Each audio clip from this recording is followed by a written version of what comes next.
Hey guys, what's up? It's Andy, and you're listening to the MFCEO project. This is the motherfucking CEO project, and you're listening to it, like I said a second ago. If you're a first-time listener, I started my entrepreneurial journey at the age of 19 with $12,000 that I earned from painting the stripes on parking lots with my business partner, Chris. 16 years later, we own multiple companies with combined revenue of over $100 million. This is an entrepreneurial show. We tell bad jokes. We say fuck, pussy, and shit. And if those things are not appealing to you, you might not want to listen. I'm here with my co-host, Vaughn Kohler. What's up, dude? I'm trying not to laugh. I'm just telling the truth. You are. All right. Today we have a very special guest. I'm gonna get kicked out of church. Hey, man. Today, just blame it on me. I don't care. Yeah. Today we have a very special guest. He's a big fan of the show. His name is LL Cool J. You guys know him?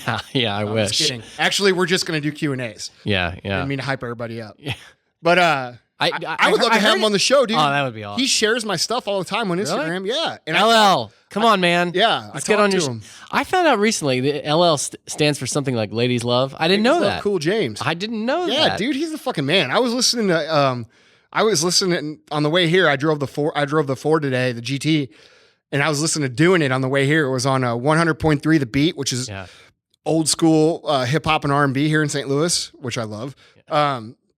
But anyhow, it was really cool. He started sharing my stuff, and I wrote him a message. He wrote me back, and I don't know, I felt like I was like, holy shit, this is awesome. Impressive. Maybe you can be on that show. Isn't he on some cop show? Yeah, some lip singing show. Like, dude, no, but there's a cop show, right? Isn't he? Oh yeah. Yeah, I thought he was on that. So, dude, LL's the man. Like, the fact that he wrote me back, I mean, and you could tell it was him by what he said. Yeah, he was just very genuine and humble dude. It was really fucking cool. Yeah. So, if open invitation, that would be cool. Come on, guys, help us get the word out to LL. Yeah.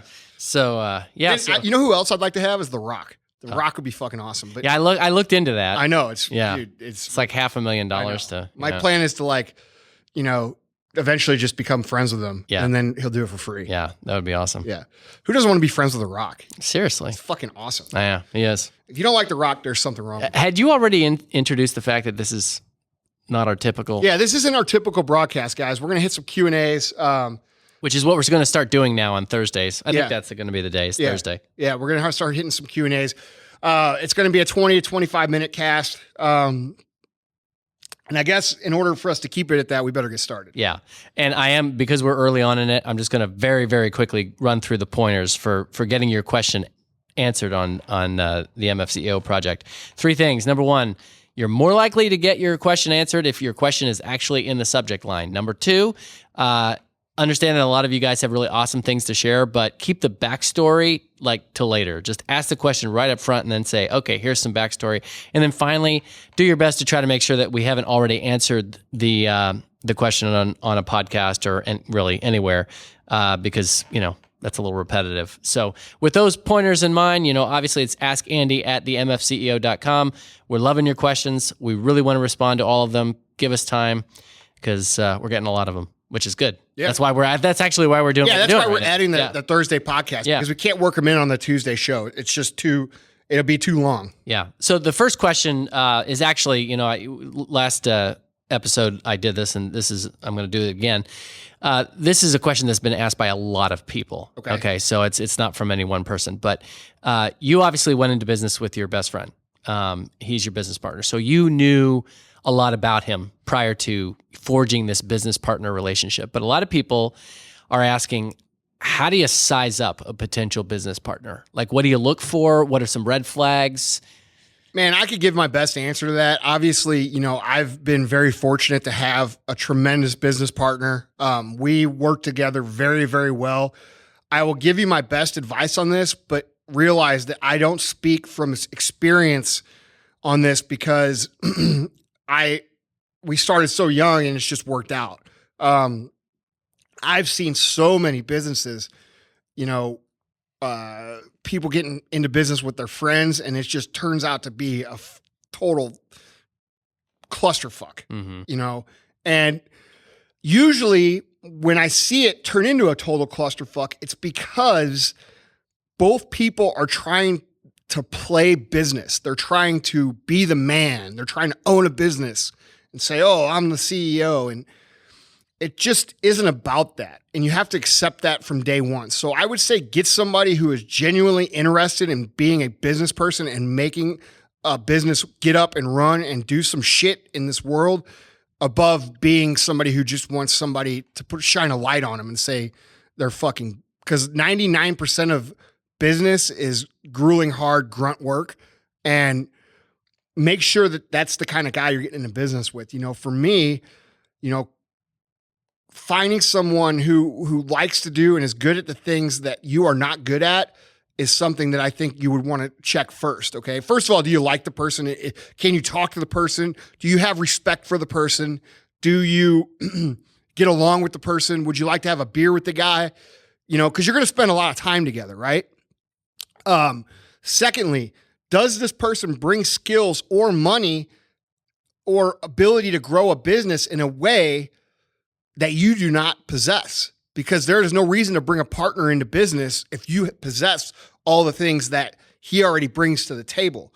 A lot of people want to get into business because they think, oh, it'll be cool to bring my friends along. And it is cool to bring your friends along, but you don't want to bring an unnecessary partner in just because you're excited about your business. You want to think this through.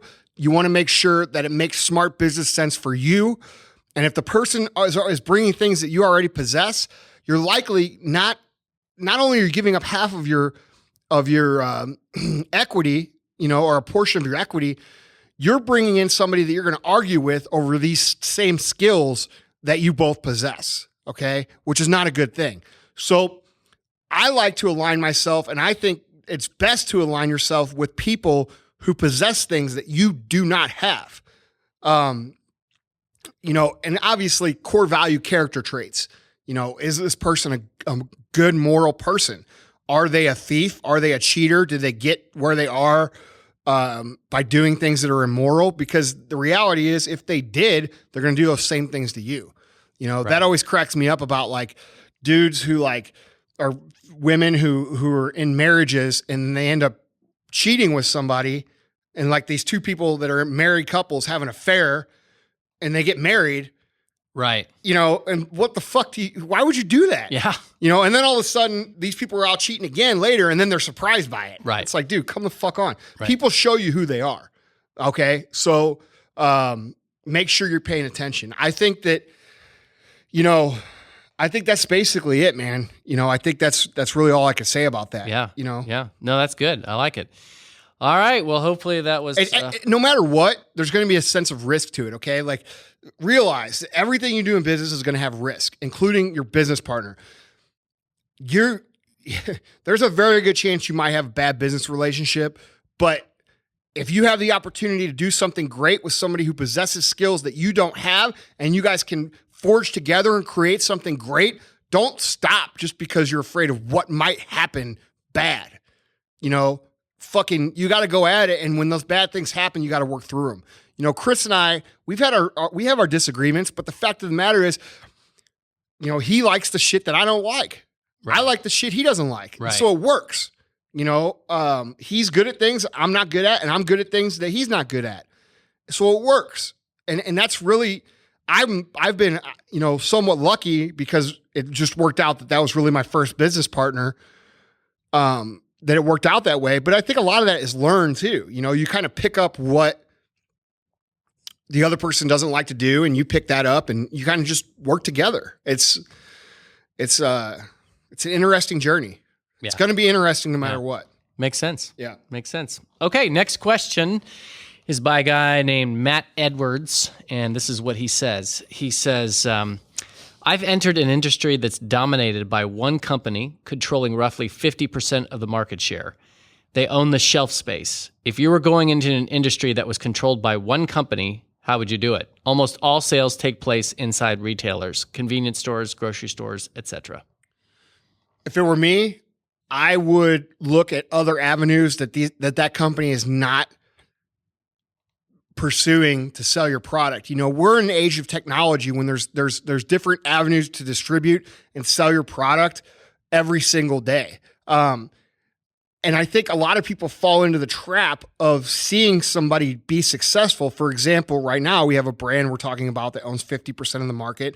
I don't know the product.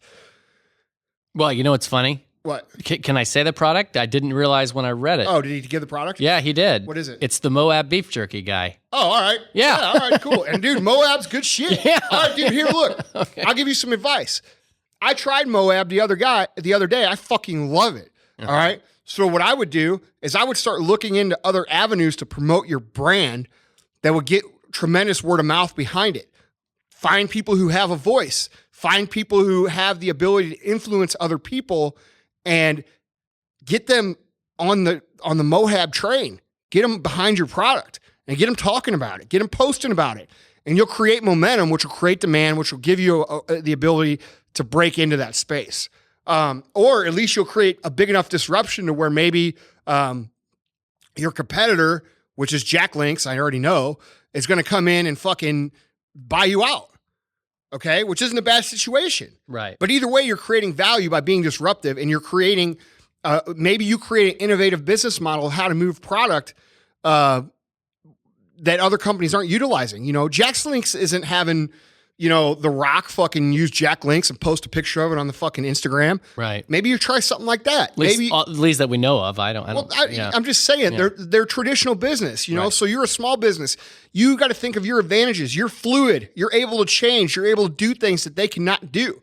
So be resourceful. You know, you have a great product, by the way. I fucking love the product. Yeah, no, I had it too. It was really good. I had the teriyaki. Yeah. So Matt, like, dude, you've got an awesome product. You have a product, and I eat a ton of Jack Links. It's on the list. Yeah. I mean, it's every bit as good as that, if not better. So, in fact, you know what, dude? I actually think it is a lot better. It's softer. It's fresher. I mean, it's fucking good shit. Yeah. So you have a great good. product, okay? A superior product. So if you want to send us some that we can use as promotional type stuff, let us know. But the point is that you want to get people talking about your brand.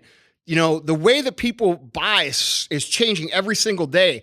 And you've got to utilize that and be fluid. And I know I'm not giving you a very specific answer, but you're going to have to get creative and be the people's brand versus the big brand.